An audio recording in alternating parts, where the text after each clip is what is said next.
Hi, I'm Archie, And I'm Roo. and we are here to complain. Yep. To complain about complaining and superficiality. Superficiality? Yes, superficiality. Wait. Oh, you mean like superficial? Yes, I believe. Okay, I thought you said superfishy. Oh, hello, Caroline. Oh, there's chicken. Yeah. Oh, yes, you can be seen.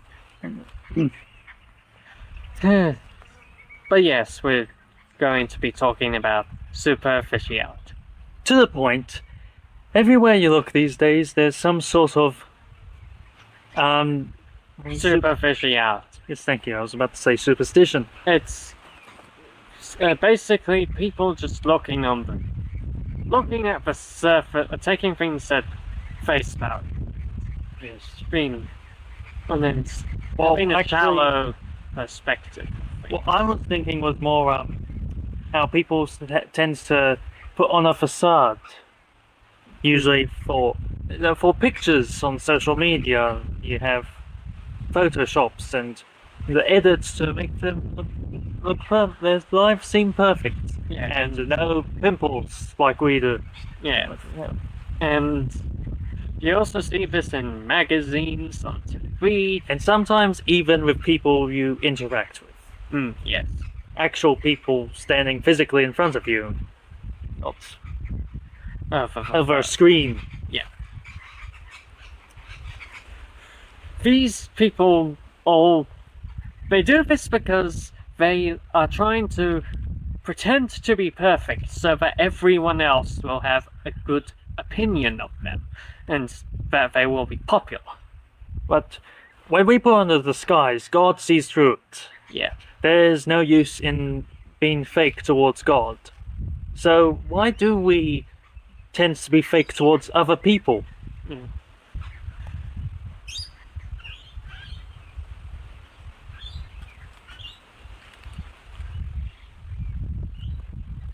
We ourselves are not immune to this. We have our fair share of problems.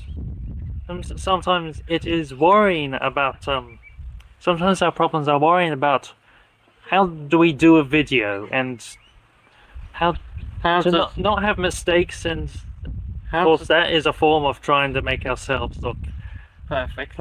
Also, trying not to, when in a conversation with someone, trying to seem normal. Yes, pretty much. Yes, and then sometimes we have bad attitudes about things. For example, sometimes when I'm doing the vacuuming on our carpets, there are some bits of straw or leaf or something that won't come out of the carpet, and it just somehow burns. Even though it's such a small little thing, it burns me up. Oh yes, like some of our roosters have been acting rogue lately, and oh yes, yeah, and making noise all day long. And also, not very long ago, we were actually a bit heated because of the way this video was going when we were trying an attempt earlier. Yes. Somehow they went from trying to do this video to an argument, and that this isn't the first time that has happened, actually. So you see, we aren't perfect either, and neither were the people in the Bible, but they loved to. But a righteous man would love to praise the Lord, and as we'll find in the Psalms, even the righteous people complains to the Lord. Yeah. At the beginning of Psalm 102, it says this before the first verse. A prayer of the afflicted when he is overwhelmed and pours out his complaint before the Lord. Right there, it says that he is, right out front, it says that he is complaining to God. Many of the psalm writers had a sort of message of distress or complaining to the Lord, but there was rather for him to answer and to help them out of that situation. Yes. David would write a psalm that was pretty sad. But towards the end, it turns to praise for the Lord anyway. Yes. And we should learn to do that in our lives. Praise the Lord no matter what we're struggling with. Yes, sometimes David even complained about physical infirmity with...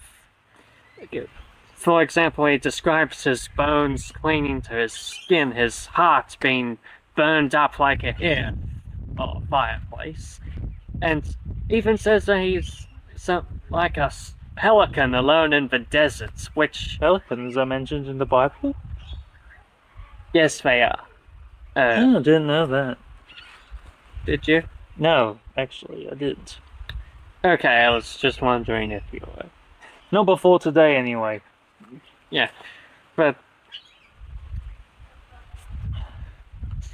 So... But Peter says in one of his epistles that we should cast our burdens on the Lord and He will take care of us. Yes, that's actually also in a psalm that I read sometime.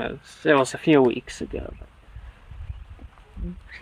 Well, our basic message is you don't have to be fake towards the Lord.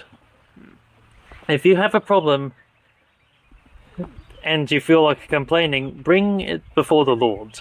And ask Him to help you with that struggle or situation you are in. And also, if you're feeling down because you feel you've stumbled or messed up in some way, don't be afraid to confess to the Lord, because He will forgive you and help you out of that situation. Situation twice in it. It's alright, we all make mistakes, we're not perfect. Well, I just don't like using the same word. Here's another problem. Times. Here's something else that we could complain about ourselves, and just the habit of trying to look perfect and sounds perfect.